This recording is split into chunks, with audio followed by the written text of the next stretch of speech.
Yeah, you Okay. too. Yeah. All right. So I'm going to hook up the PowerPoint now.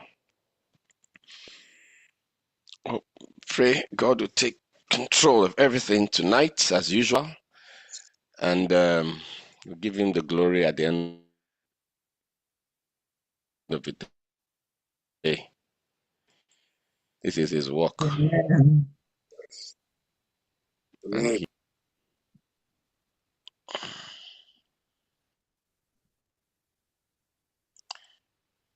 all right.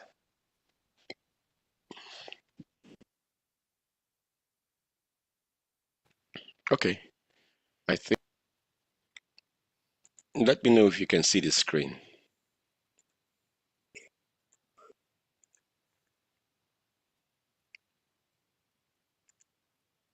Yes. Yes, we see it. All right. So, may the Lord be with us as we study again tonight. In Jesus' name, Amen. amen. I'll switch it to a different. Amen.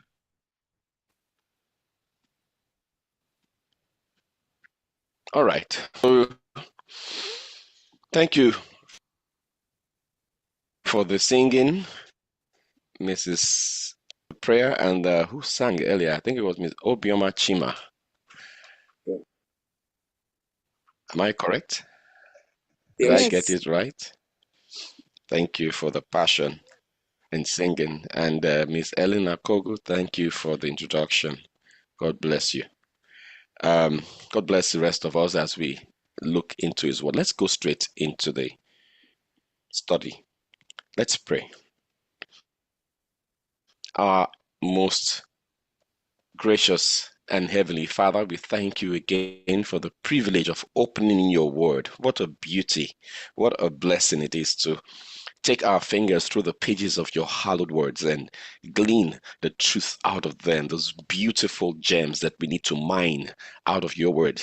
As we dig deeper into it today, Lord, expose us and envelope us with the aura of your power and of your truth. Dispel the darkness that seems to always wants to raise his head wherever your word is spoken, and bind that old foe called the devil. Put him where he belongs, far away from us. And I pray that as we listen, that you yourself will speak to us today. Hide me behind you, O Lord.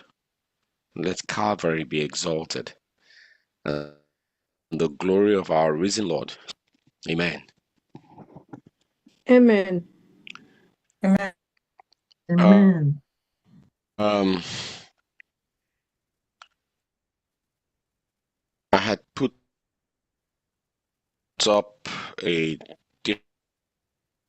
different thing. I hope from what you can see, this is not the title for today's message. It's whom do men say that I am? And as we proceed, we would know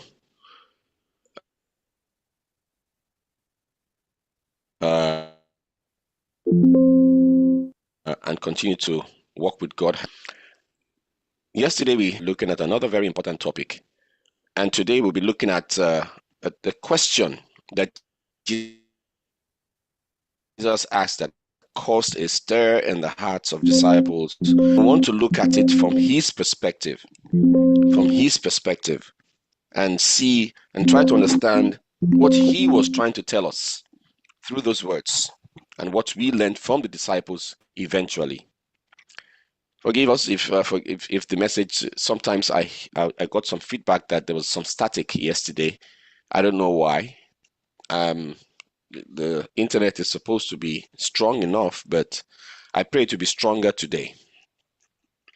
If we go look back at the context, what we, from the Bible verse that we read, in Matthew chapter 16, verse 13 to 19, I'm going to read those verses. It says, when Jesus came into the coasts of Caesarea Philippi, he asked his disciples, saying, whom do men say that I, the Son of Man, am? And they said, some say that thou art John the Baptist, and some say that thou art John the Baptist. Some say Elias, and others Jeremiah's, or one of the prophets. Verse 15 says, he saith, sorry, my screen is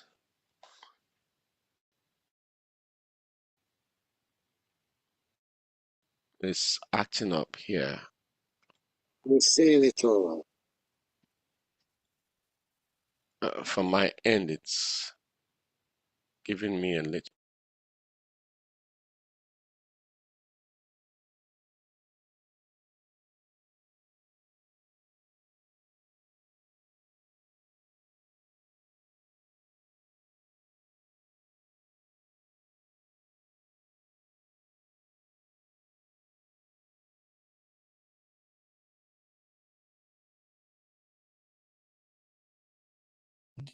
Speaking from this way, if you're speaking from, they just continue.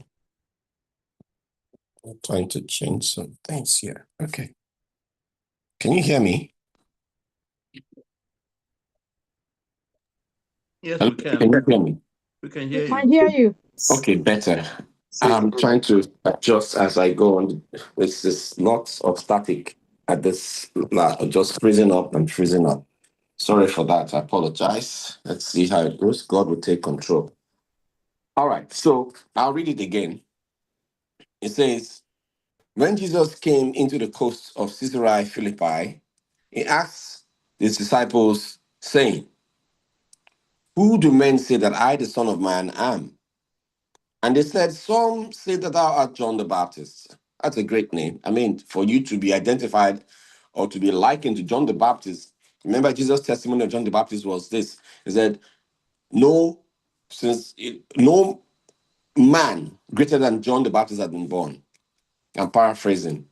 There is none greater than John the Baptist of all men born.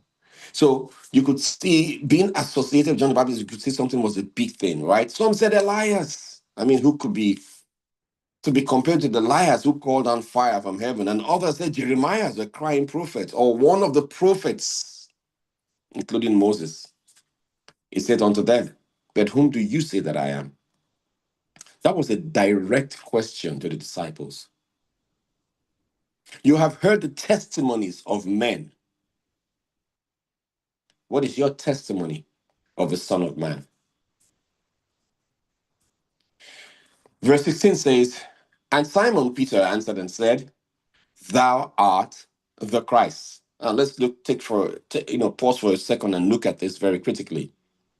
Men, the other disciples, have said that thou art like John the Baptist, Elias, and others, and even one of the prophets. And Jesus asked the question, but whom do you say that I am? And Simon Peter answered and said, thou art the Christ, the Son of the living God.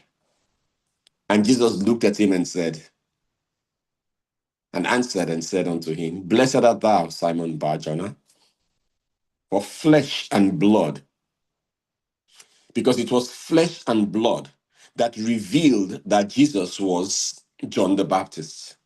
It was flesh and blood that revealed that Jesus was like Elias.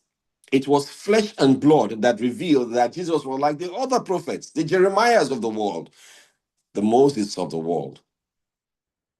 It said, flesh and blood hath not revealed it unto thee. Otherwise, what he just said would have been like what the other disciples have said. He said, but my Father, which is in heaven, my Father, which is in heaven, and I say unto thee, thou art Peter. And upon this rock I will build my church, and the gates of hell shall not prevail against it. And I will give unto thee the keys of the kingdom of heaven, and whatsoever thou shalt bind on earth shall be bound in heaven, and whatsoever thou shalt loose on earth shall be loosed in heaven. There are several sections on this particular book of the Bible, this particular verses that I've just read. The testimony of men out of the flesh. It wasn't bad to be associated, but you see, Jesus was so far bigger, higher, greater than all these men put together, whether it be the Moses, whether it be Abraham, whether it be Adam, whether it be Enoch, whether it be, some all the prophets, some all the great men of the Bible, multiply them by infinity. Jesus is higher than all of them by infinity. Jesus cannot be compared with anyone or any of his created being. That is how glorious he is. He says, whom do men say that I am?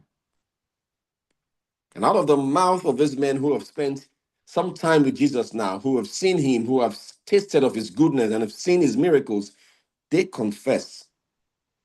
Some say that thou art son, that you are one of the prophets. Remember that these were disciples who just came back from evangelism. He had sent them out in twos and he had given them power to do great things. And they went and they saw demons running at their rebuke. The sick were healed. They restored people back to life. Everything they did, whatever kind of miracle, they did it. But guess what? People spiritually were brought back to life. And they heard these testimonies. This name by which these things have happened, he must be like Elias, and their heads swell. He must be like John the Baptist, their heads swell. Oh, he must even be like Jeremiah's, their heads swell. And they came back with the testimonies of men to place on the ears of Jesus. And then he looked at them and said, so who do you say that I am? Perhaps in our journey in life, we have often been excited when people talk about our God in ways that seemed complimentary because of the association they place with, or they associate him with other great men of the past. Perhaps you have done things in the past where people will say, oh, you are like Usain Bolt. Oh, you play soccer like Pele. Oh, you are like Ronaldo or Messi. You see, these people are who they are and what they are. But you see, you are uniquely different from everyone. And so was Jesus, far infinitely different from them. You cannot compare Jesus with men. And he said unto them, but whom do you say that I am? And Simon Peter answered and said, thou art the Christ, the Son of the living God. And Jesus testified and said, and Jesus answered and said unto him, blessed art thou, Simon Bar-Jonah, for flesh and blood hath not revealed it unto thee, but my Father which is in heaven. The revelation that Jesus expects us to give to men would only be accomplished if he has men that do not speak of the flesh, men who have been filled with the Holy Spirit and are controlled by the Holy Spirit, are restrained by the Holy Spirit, and moved by the Holy Spirit. They are the ones that can give the testimony, the true testimony of Jesus, and will not consider to liken him with any other human being.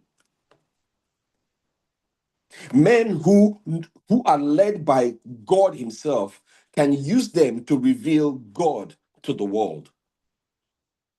Men who have yielded themselves completely and prostrated before God, he can lift them up to stand before men unhindered. The power of the Holy Spirit. God demonstrated the two kinds of testimonies, the testimonies of men and the testimony of God. That is why the greatest miracle that can be done on earth is a converted and a transformed mind. Let this mind be in you. What God wants to do is to use spiritual Bluetooth to connect our minds with his mind, so that while we are here on earth, transformed and renewed and enabled and empowered in his glory, we can now do on earth what he will do if he were in our position, unhindered, because we are led by the Spirit. And that is what is going to happen in these last days when Joel chapter 2 will be fulfilled upon the earth. That is why the whole earth will be lit with the glory of God. This is a testimony that some of us get sometimes when we go out to do evangelism. We give a report that is flesh and blood of the work that has been done through us. Glory is not given to God as it ought to be given. The appropriate glory is not. Sometimes we want to put ourselves in the work. If not me, if not for that prayer I prayed, if not for that brother I invited, if not for that sister, who are you? And what are you before God? There is no place for you and I in the work. It is all about God. It is all about Jesus. 100% Jesus and 0% man. That is the formula for success in his work. I will continue to emphasize how much we must be completely surrendered in order for us to make an impact on the work. It has to be Christ's method or nothing. And I say it again. Christ's method alone will give true success in reaching the people. The Savior mingled with people as one who desired their good. He showed sympathy for them, ministered to their needs, and won their confidence. And then he invited them by saying, "Follow me." He bade them, "Follow me." These men had done miracles in the name of Jesus, but they did not give the right testimony and glory to Jesus. They demoted Jesus by relegating him to the realms of men. It is a confession that thou art the Son of God that the world needs to hear. In a world today where the world is trying through the religious bodies to reduce Jesus to the level of Muhammad, to the level of Buddha, to the level of all of these other gods, so that they will have a document, a Bible that is far reaching to everybody and inclusive of every religion, where no one is higher than the other, that it becomes a document where we are all one. In the name of being one, Jesus is being removed and demoted. In many Bibles, his divinity is reduced. You and I cannot join that group of people when we go out to reduce our Jesus and reveal him in the words of flesh and blood. We must reveal Jesus as the Holy Spirit reveals him to us. Amen. We cannot use the words of men, borrow their words to speak about Jesus. We must be overcomers in this generation. Do not listen to that popular pastor speaking. Do not listen to that man there, that woman. She's a powerful speaker, and then you go and download all her words and bring it into the church on Sabbath school and start downloading to our members and telling them this is what, and then you take that into evangelism. What have you read? And what has the Holy Spirit revealed to you?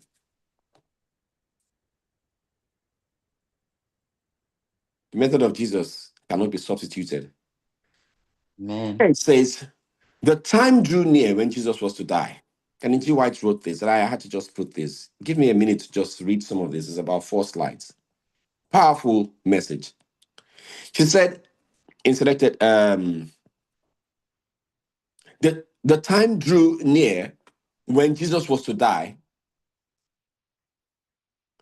and leave his disciples to face the cold and cruel world alone. He knew how bitter hate and unbelief would persecute them, and he wished to encourage and strengthen them for their trials.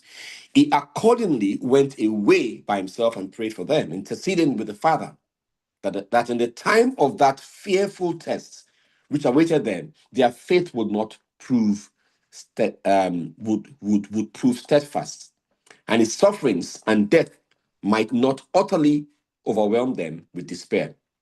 What tender love was this, that in view of his own approaching agony, he reached forward to shield his companions from danger. The compassion of Jesus, like I said yesterday, and I will keep saying it, when he saw the crowds, like he saw his disciples, he had compassion on them because they were harassed and helpless like sheep without a shepherd. And then he said to his disciples, the harvest is plentiful, but the workers are few. But yet, Ellen White continues by saying, when he again joined his disciples, he asked them, who do men say that I, the Son of Man, am? And they said, some say thou art John the Baptist, some Elias, and others Jeremiah, and one of the prophets. Questioning still closer, he inquired, but whom say ye that I am? Peter, ever ready to speak, answered for himself and his brethren, thou art Christ, the Son of the living God. When men assail us and see us being transformed and our faces being lit with the glory of God, when we go out to do evangelism and the crowd comes, when they will come, because this happenings in the world today, with all that is happening in the governments and the politics and the economy, it is an exciting time that we are in. The Son of God is about to be revealed and his name is about to be glorified. And you and I have been privileged, handpicked by God to be his mouthpiece in this generation, to say, like Peter said, thou art the Son of the living God.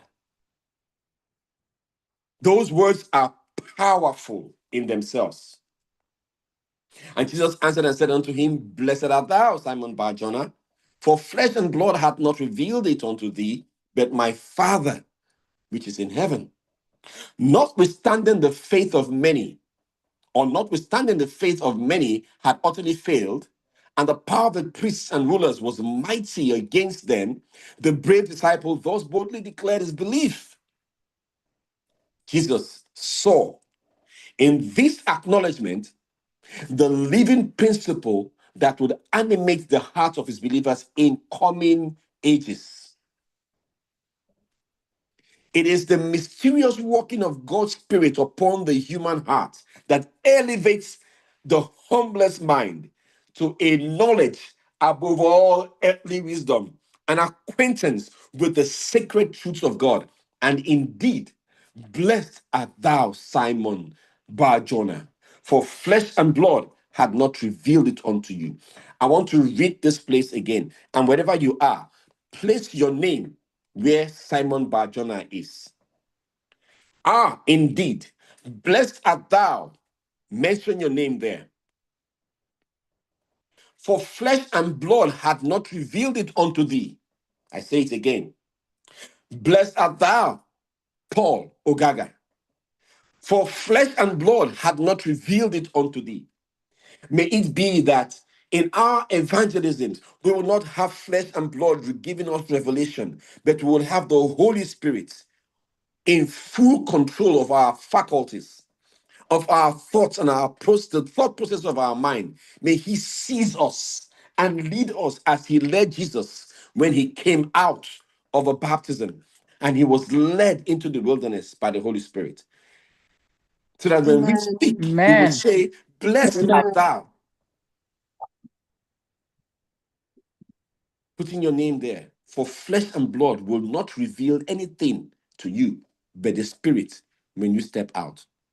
And Jesus continued, and I say unto thee, thou art Peter, and upon this rock I will build my church, and the gates of hell shall not prevail against it.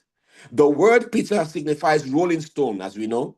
Christ did not refer to Peter as being the rock upon which he would found his church. It's not possible for Jesus to found his church upon men, flesh, sinful today, righteous tomorrow, up and down, not consistent. No.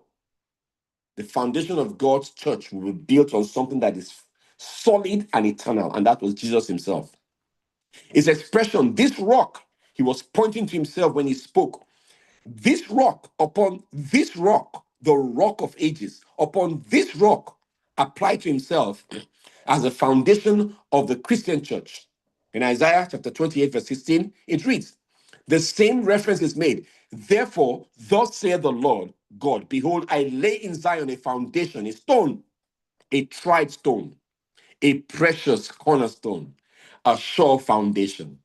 When we go out and do evangelism, you are not standing on shaky foundation.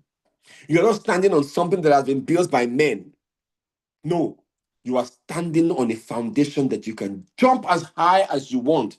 No earthquake, no tornado, no atomic bomb can break it because it is a foundation laid by God himself and it cannot be broken. And upon that foundation, we will declare to the world, this is Christ, Son of the living God. Amen. He goes on to say, it is the same stone to which reference is made in Luke chapter 20, verse 17 and 18. And he says, he beheld them and said, what is this then? It is written, the stone which the builders rejected, the same had become or is become the head of the corner. Whosoever shall fall upon that stone shall be broken, but whomsoever it shall fall, it will grind him to powder. Also in Mark chapter 12, verse 10 and 11, it says, and have ye not read the scripture? The stone which the builders rejected is become the head of the corner. This was the Lord's doing. And it Amen. is marvelous Amen. in our Amen. hearts. We are building on a solid foundation. We cannot be careless. We cannot be afraid. When we speak the truth, preaching the message for this generation, the three angels' message, we are not preaching it with shaky confidence. We are standing on a sure foundation that cannot be broken. And when we go out there, we give the message a certain sound with power.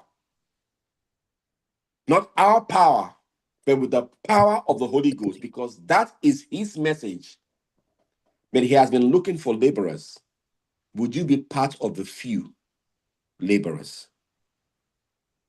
Too many times I have seen how when we go out, it seems as if we are afraid and ashamed of our own message. We don't own it. We don't embrace it. We don't speak it with confidence. We are looking at other people and we are looking at a crowd of people. Oh, there are many and we are few. And so what? God has never walked with many. He has always walked with the few. Go and ask Gideon, who stripped down 32,000 by God's command to only 300. And they defeated over 1 million people, soldiers in battles, by means that were uncommon in warfare of that time. With lampstand and with shouting, they dispersed a million army, 1 million man army of their time. How many stones did Israel throw to defeat the Anaks and the Nephilims of their time, when God himself rained down stones from heaven and defeated those giants in their path? You can go on and on. The battle has never been about you. God has always been looking and has ever been looking for men who are completely surrendered, that he might do his work as God. As he took them through the Red Sea, only the God of heaven can do that. We want to see that kind of miracle again, that kind of explosion again in the evangelism, and we must be submissive to his leading. We must be submissive to his leading at all times. I'm going to skip this next slide for next week because, like I said, the devil has done his work, but I'm going to talk about it more in detail later. But I want to give you something. I want to give you an example of what happened in the book of Acts. Like I was trying to say yesterday, and I forgot to make this statement. The book of Acts should not have been called, or maybe it's okay to call it the Acts of the Apostles, but truly, if you have studied the theology of the way these things happen in the book of Acts, it is actually supposed to be called, and many theologians agree, it is supposed to be called the Acts of the Holy Spirit. Because the Holy Spirit was doing his mighty works through men who did not raise themselves above themselves, men who were completely surrendering themselves, men like Paul, who after being beaten several times called it joy. People like Peter, when he was about to be crucified, did not ask for them to crucify him like Jesus said, turn my cross upside down. I cannot be that worthy to be crucified in the same way that my God was crucified. Please honor me by killing me upside down. It's not a common mindset. It's not a common mentality. Paul, beaten how many times, said he counted it all joy for the glory of Christ. Where is your mind at? Is it comfort or sacrifice? Where is your mind? Flesh and blood or led by the Spirit? It is a mind that is fully led by the Spirit that can make this kind of declaration. There was a time, I just remembered something. There was a time in ancient Israel, Rome, when Nero was the emperor. He was so involved in the games that he wanted the games to go into the night so that he would continue to have fun and express their vile emotions. At the sight of blood and the sound of people dying and their lives being squished out of them with the tearing of the claws of a lion or wild beasts. Those things excited him, and he felt that this game should continue over and over, even all through the night. But at that time, they had not discovered electricity. So what did he do? He asked his soldiers to go and gather Christians, dip them in tar. So they were taken, dipped in tar, hung on crosses, and lit on fire all through the Colosseum, that it may give them light. And that was what they did. Mercy. They had Christians dipped in tar and lit up all around, that their light as they were burning and dying would give them light so that they can continue their pleasure. Darkness. That was Nero. But unfortunately for him, he did not understand something about God. You cannot defeat God. That was where the words of Tertullian and some of his old historians wrote the words that said, the blood of Christians was like seed. Because right there in the seats, as people, the Romans, saw these Christians being lit up like torch, and they were dying, yet they were still holding on to Jesus. Many of the Romans decided to follow Jesus. They became Christians by the sight. It was as though Jesus, the devil, thinking that by killing Jesus, he would end him. The same instrument that he used to destroy Jesus became the same instrument that set his captives free.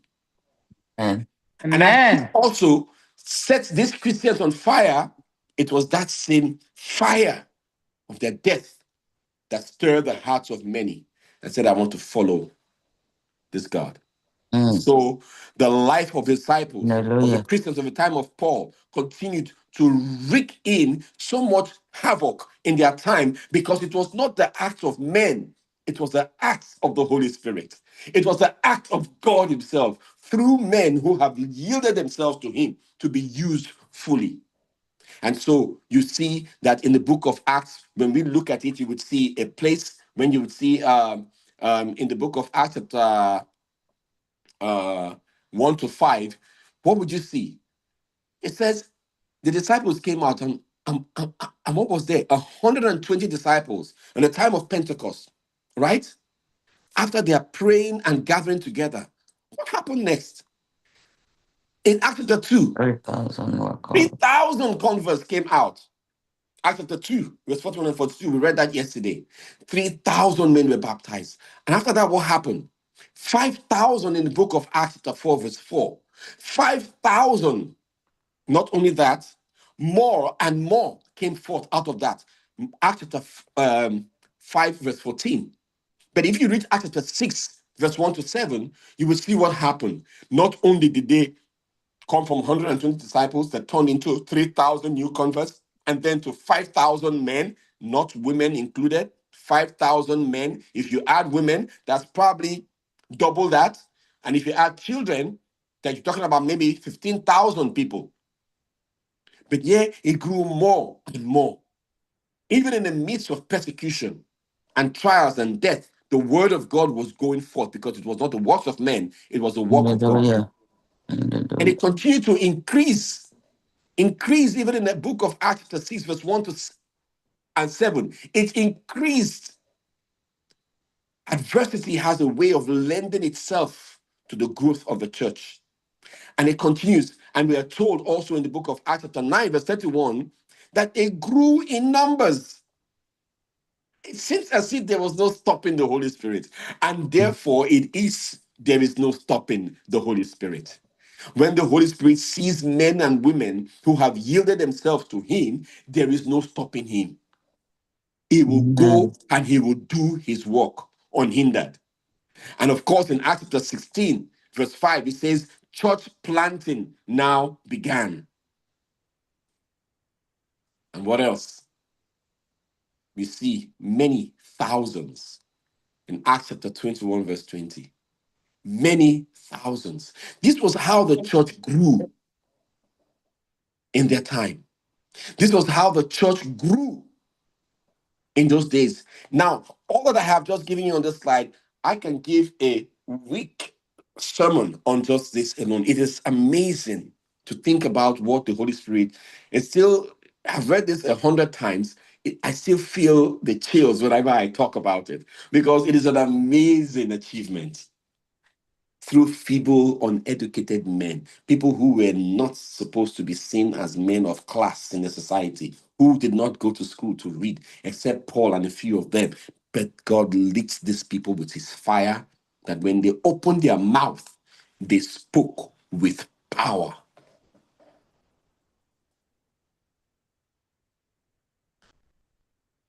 I usually am encouraged to want to go further, but I want to restrain myself here and stop. Because if I play the next slide, I'm going to go for another 15, 20 minutes. So I'm going to stop here and leave the next slides and the next materials for tomorrow. I'm going to show you how to get the crowd and how to keep the church moving in an experience that is unlike anything. I did not come to train you people. I did not come to train anybody. I came to empower by God's grace and empower ourselves for his work. I pray that the Lord, you would see where I am coming from and where he's taking us to. That this is not a work for feeble-minded men. It has to be a work of men whose mind have been transformed. And we can be transformed and renewed by the Spirit of God. Whenever you step Amen. into the field to do God's work, you are stepping into the heart of battle. For we wrestle not against flesh and blood, but against principalities and powers in heavenly places, in high places. But guess what? God has the antidote for these powers: the cross and the blood of Jesus. That is the antidote for the venomous bite of the serpent, the blood and the cross of Jesus. And that was what the disciples took to the world, of a savior, a God who loved the world so much, moved with compassion, would give his life for his creatures. That is a message that can only be delivered by men who have been converted, who have yielded themselves to God. And when they speak, they will speak with authority and with power because they are standing on a sure foundation that cannot be moved. I pray that as you step out, you will step out in the power of the Holy Spirit and upon the foundation of God Himself to declare a message that He Himself will speak through us to the hearing of His children, and there will be 100-fold where there was one before. In Jesus' name.